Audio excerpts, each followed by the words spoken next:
Eso, ay sí, vamos al game. Señores, ustedes saben que Lomena ha parido todo tipo de personajes. Ha parido todo tipo de artista, ha parido revolucionario, ha parido de todo. Pero cuando parió a esta persona que tenemos aquí hoy, puso todo tipo de talento en él.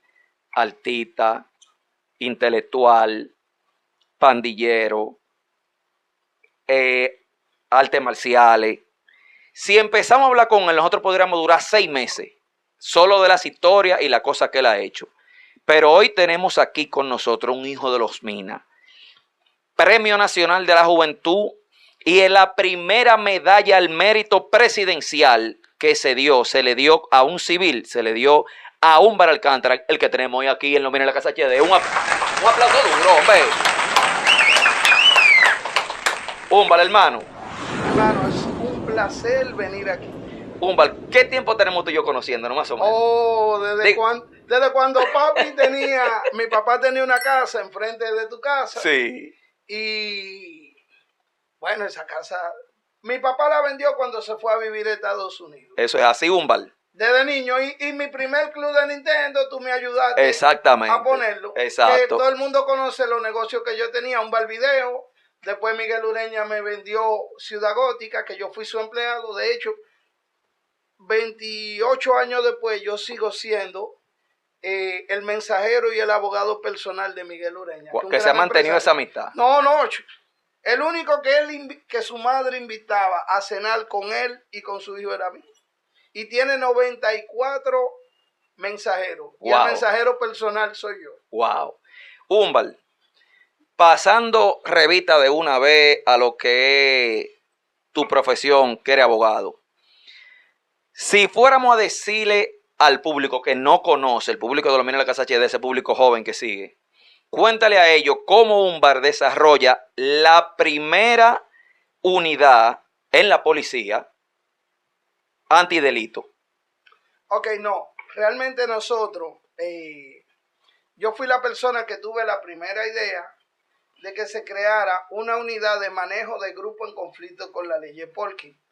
Porque había muchos jóvenes insertos en pandilla, grupo y todo eso. Entonces, en una entrevista que me hizo Nuria Piera, que es una de las personas muy cercanas a mí, otra me hizo Alicia, pero más específicamente cuando me entrevistó Milna Pichardo, que era la esposa de César Medina, yo le dije en esa entrevista que República Dominicana, el Estado, necesitaba un departamento que clasificara y manejara los problemas de pandilla, porque en ese entonces estaban los grupos de naciones, pandillas, y yo... ¿Qué año estamos hablando, Humbar, más o menos? Estamos hablando año 2000. Ok. ¿Qué sucede? En mi adolescencia, yo me crié desde niño en la parte de Los Minas, que está detrás de la planta eléctrica. Había muchos problemas de pandilla que uno veía desde niño. Cuando yo iba creciendo, mi mamá me dio mucha buena educación, me envió a muchos colegios costosos. Yo dije, bueno, aquí no hay mina de oro, aquí no hay petróleo, aquí lo que hay es tigres. Pero yo veía que el pandillero o el tigre o el que vendía droga trabajaba para darle su dinero a las autoridades o lo mataban. Yo dije, esta no es la idea. Entonces, yo era el dibujante caricaturista de Trifolio. Yo tenía 16 años, 15. Y en una tarea del Colegio Santa Rosa de Lima, yo había venido del Colegio Don Bosco para este lado, pues ya estaba cansado de estar cruzando. En esa época, ellos no lo entienden, pero en esa época un muchacho no cruzaba. No había forma. Entonces, pusieron una tarea de religión y yo hice una tarea sobre los pandilleros. Pero ¿qué pasa? Que al lado, una casa después, vivía Boletrí, que era el ladrón más famoso de la historia de República Dominicana. Boletrí era el que le decían el canciller, que era el mentor, el cerebro detrás de Dani 45. Okay. Toda esa gente se juntaban ahí. Entonces, como Boletrí era mi vecino y me vio nacer, yo era muy amigo de él y yo iba y le hacía preguntas. Ese día estaban reunidos Boletrí, estaban 2 o 3, entre ellos estaba Tony Felsola, que fue el primer delincuente que atracó un banco, él solo, es un flaquito, que es tío de José Luis Felsola, que es amigo de nosotros, el famoso actor y cineasta dominicano. Entonces, yo le hice un par de preguntas, ellos me las respondieron. Estaba ahí uno que siempre me dio entrevista y de hecho en uno de mis libros yo le dedico un cosa entero, que es Manolo el Malo. Okay. Que le decía Manolo, que era de ahí de los Barrancones. Sí. Entonces, cuando yo llevé esa clase, a la clase, esa exposición con esa entrevista de gente que eran buscadas, eso fue un impacto. Entonces Trifolio me dijo, muchacho, dedícate a esa parte. Trifolio era sociólogo, me orientó.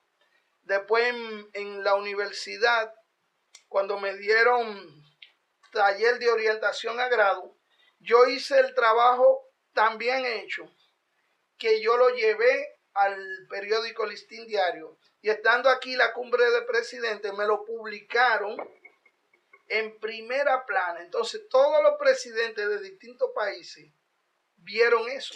Porque tú sabes que cuando claro que sí. Tú recuerdas, porque claro. hubo un momento en que la cumbre de presidentes se hacía en distintos países, pero era buscando la forma, porque había una idea de unificar toda la potencia, todos los países latinos en una sola potencia. Que nunca se dio. No, eso. Claro, la idea de Simón Bolívar. La idea siempre va a seguir ahí. Entonces, ¿qué sucede?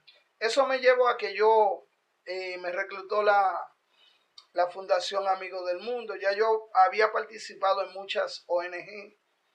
De ahí también incluso el presidente de Ecuador me mandó buscar con el embajador don Luis Narváez en una charla, una conferencia que yo estaba dando en el Centro de Eventos y Exposiciones. El mismo presidente me llamó, habló con don Luis Narváez, que fue realmente quien habló con él, porque en esa época casi nadie tenía un celular, sino no había forma. Era del celular. Claro. De ahí mismo, incluso no todo el mundo tenía celular.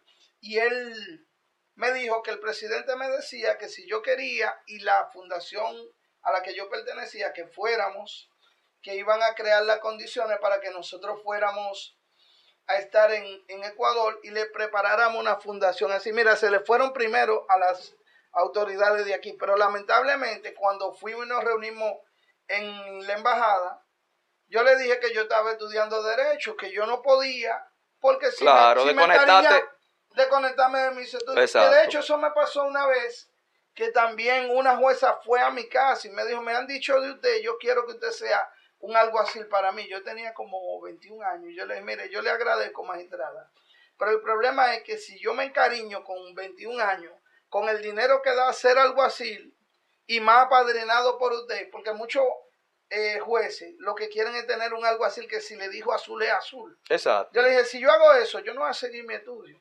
Y fue lo mejor que hice. Quizás no gané dinero, quizás incluso la gente de Ecuador nos buscaron la ciudad de Guayaquil, que decían que por el clima nosotros nos podíamos adaptar un poco más.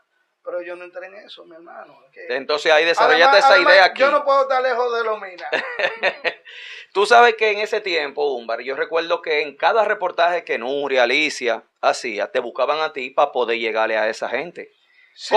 ¿Cómo se da la conexión de esas periodistas llegar donde Humbar Alcántara para que tú la bajes a esos lugares calientes? Porque tú la metías, no importa el barrio, mira, a ti te respetaban y tú podías bajar la cámara. La primera vez que se va a decir esto es aquí. Mira. Dale, suelta esa primicia. Mira, en esa conferencia que yo di, me reclutó para la Policía Nacional el entonces mayor, que después llegó a general, García Lara, que era el encargado del departamento de menores, que ya me conocía. Me ingresaron como asimilado, aunque realmente yo quería estar en la Fuerza Aérea, que es de donde viene mi papá. Y yo estaba practicando arte marcial en el cosa de la Fuerza Aérea. Resulta que cuando yo escribí el estudio criminológico de la zona oriental, que fue lo que le gustó a los diplomáticos de varios países, eso estaba en internet y Nuria Piera lo localizó. Mucha gente lo leía, se usaba. Entonces Nuria Piera me manda a llamar y yo no le quería dar la entrevista. Yo le dije ¿Y no, por qué Humbal? Nuria. No, porque recuérdate, yo ingresé en la policía en el año antes del 99. Salí, yo fui raso, salí y después conseguí a alguien que me entrara en el 99 como asimilado, que fue cuando García Lara me dijo, ven, vamos a ingresarte.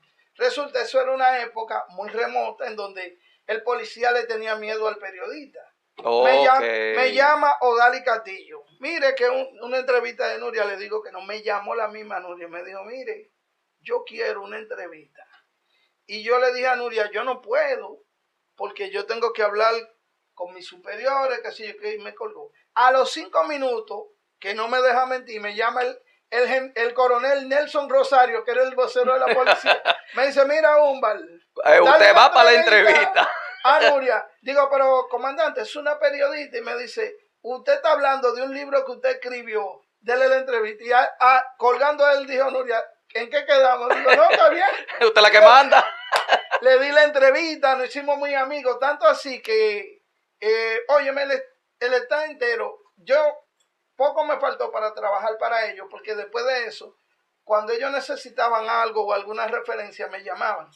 Con Alicia Ortega fue diferente, porque Alicia, su primer reportaje que hizo aquí fue conmigo. Yo recuerdo porque eso. Porque era una entrevista. Que fue de varias entregas. No, pero ella iba a hacer una entrevista de 5 minutos para un seminario que se iba a hacer televisado con Virgilio Bello Rosa, que era el procurador. Pero resulta que cuando yo le hablé de toda esa droga, me dijo, no, eso no es verdad.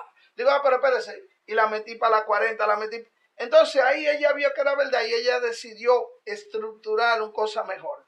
A partir de ahí hicimos varios reportajes porque ese era el momento de la pandilla de las naciones. Eso, escúchame, eso fue lo que te generó el nombre, el abogado de los tigres. ¿Fue eso? Sí, sí. Porque cuéntale a la gente por qué el abogado de los tigres. Bueno.